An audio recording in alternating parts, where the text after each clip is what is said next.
भारत की तेज रफ्तार से बढ़ती हुई अर्थव्यवस्था, दुनिया भर में भारत का बढ़ता हुआ रुतबा और भारतीय लोगों का टैलेंट, ये तीन ऐसी चीजें हैं जिसे देखकर ब्रिटेन के लोग इतने ही जल रहे हैं जितने कि पाकिस्तान के। और हालात तो ब्रिटेन में ये हैं कि वहां पर ये चुनावी मुद्दा बन चुका है। जी हां, अब से कुछ ही दिन पहले वहां के जो प्रधानमंत्री है ऋषि सुनाक, उन्होंने इलेक्शन अर्ली करवाने का ऐलान कर दिया है। जी हां, वैसे वहां पर इलेक्शन अगले साल होने थे, लेकिन ऋषि सुनाक ने कहा है कि हम अर्ली इलेक्शन करवाएंगे और जुलाई में ये इलेक्शन अंजाम दिए जाएंगे। लेकिन इन चुनावों में यह मुद्दा नहीं है कि वहां पर गरीबी कैसे हटाई जाए या फिर लोगों की कमाई कैसे बढ़े या फिर वहां पर जो हाउसिंग प्राइस है, यानी कि लोगों के घरों की कीमतें हैं तेजी से बढ़ रही हैं, इस वजह से आम आदमी घर नहीं खरीद पा रहा, उसे कैसे कंट्रोल में किया जाए। लोग तेजी से होमलेस हो रहे हैं, यानी कि घर गंवा रहे हैं खराब अर्थव्यवस्था के कारण, उसे कैसे कंट्रोल किया जाए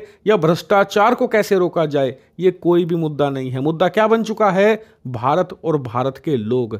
कैसे? दरअसल हुआ कुछ ऐसा है कि पिछले कुछ दिनों से ब्रिटेन में एक रिपोर्ट बहुत सर्कुलेट हो रही है। रिपोर्ट ये कि दुनिया भर में जितने भी भारतीय फैले हुए हैं, उन्होंने सन 2022 में इतनी कमाई करी दुनिया भर में कि भारत में 110 बिलियन डॉलर से भी ज्यादा के रेमिटेंसेस भेजे, यानी कि भारत में जो उनके परिजन हैं उन्हें कमाकर 110 बिलियन डॉलर से भी ज्यादा भेजे। और इसी के साथ भारत दुनिया का पहला और एकमात्र ऐसा देश बन चुका है जिसे 100 बिलियन डॉलर से ज्यादा के रेमिटेंसेस मिले हो। और इसकी वजह से भारत की जो इकोनॉमी है उसे जबरदस्त फायदा मिला है, क्योंकि आप देखिए पिछले 2.5-3 सालों में भारत का खजाना जो 300-350 बिलियन डॉलर के आसपास झूलता रहता था, आज वो 650 बिलियन डॉलर के दरवाजे पर खड़ा है। और इस खजाने की मदद से ही आप जानकर हैरान होंगे कि भारत ने डॉलर के मुकाबले अपनी करेंसी यानी कि भारतीय रुपए को बहुत स्टेबल रखा है। इतना स्टेबल कि सन 2023 में भारतीय करेंसी को पूरे एशिया की सबसे स्टेबल यानी कि सबसे स्थिर करेंसी का अवार्ड भी मिल चुका है। इतना ही नहीं, इस विशालकाय खजाने की मदद से भारत दुनिया भर के जो इन्वेस्टर्स हैं, जो कंपनीज हैं, उन्हें अट्रैक्ट भी कर पा रहा है, क्योंकि दुनिया भर के निवेशकों को यकीन है कि भारतीय अर्थव्यवस्था को कुछ नहीं होगा, क्योंकि अगर कुछ स्थिति गंभीर भी हुई तो भारत के पास इतना विशालकाय खजाना है, चाहे कितनी भी गंभीर परिस्थिति क्यों ना आए, कितना भी बड़ा आर्थिक संकट क्यों ना आए, भारत बड़े मजे के साथ उस संकट को पार पा लेगा। और हम भारत में जो पैसा लगाएंगे वो सुरक्षित होगा। और यही कारण है कि भारत की इकोनॉमिक ग्रोथ में भी खजाने का अहम रोल है। और ये क्यों हो रहा है कि हम तेजी से ना सिर्फ एक्सपोर्ट बढ़ा रहे हैं, यानी कि सामान दुनिया भर के देशों को बेच रहे हैं, इसी के साथ हमें हर साल 100 बिलियन डॉलर के रेमिटेंसेस मिल रहे हैं। दुनिया भर में जो भारतीय हैं वो कमाकर वापस अपने देश भारत में पैसा भेज रहे हैं, जिस वजह से हमें जबरदस्त इकोनॉमिक बेनिफिट मिल रहा है। लेकिन इसको देखकर ब्रिटिश लोग खुश नहीं हैं। अंग्रेजों का मानना है कि एक तो ये भारतीय लोग हमारे देश में आते हैं, हमारे यहाँ की जो हाई पेइंग जॉब होती हैं, यानी कि जो पाकिस्तानी होते हैं, फिलीपींस के लोग होते हैं, बांग्लादेशी जो होते हैं, वो ऐसे काम करते हैं कि जिनसे आपको ज़्यादा पैसे नहीं मिल पाते ब्रिटेन में या अमेरिका में। लेकिन भारतीय लोग हाई पेइंग जॉब करते हैं, जैसे कि आपको ज़्यादातर जो भारतीय हैं या तो वो डॉक्टर मिलेंगे, इंजीनियर मिलेंगे, आर्किटेक्ट मिलेंगे, या फिर बिजनेस की फील्ड में होंगे, या फिर जो बाकी के भारतीय हैं वो खुद का बिजनेस चलाते हैं।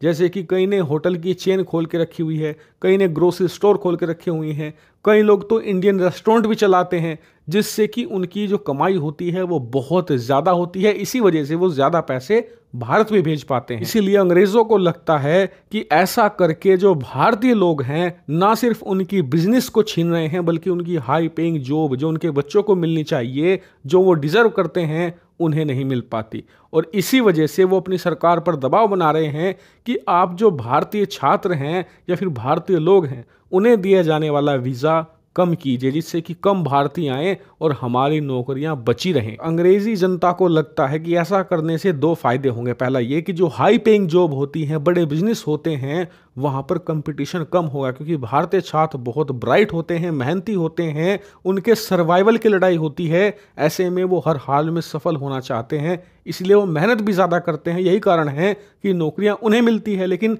जब कम वीज़ा मिलेगा तो कम भारतीय छात्र या बच्चे आएंगे, जिससे कि कंपटीशन कम होगा, नौकरियां अंग्रेजों को मिलेगी। लेकिन दूसरा फायदा ये होगा उनके अनुसार कि इससे भारत में जो रेमिटेंसेस जा रहे हैं 100 बिलियन डॉलर के, में भी कमी देखने को मिलेगी। लेकिन ये वहां की जनता का मानना है, सरकार को सच्चाई पता है कि उनके देश के लोग कितने पानी में हैं। इसीलिए ऋषि सुनाक जो प्राइम मिनिस्टर हैं, उन्होंने जो नॉर्मल प्रकार के वीजा हैं भारतीय लोगों के लिए, उनमें तो कमी कर दी है अपने देश की जनता को दिखाने के लिए।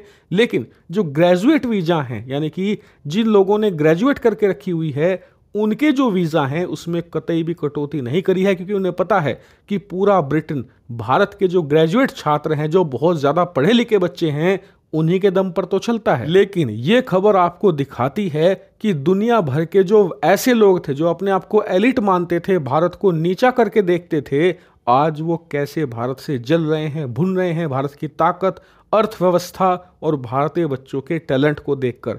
और इसे देखकर हमें खुश होना चाहिए, क्योंकि अगर कोई देखकर आपको जल रहा है, इसका मतलब आपने कोई ना कोई सही काम जरूर किया है।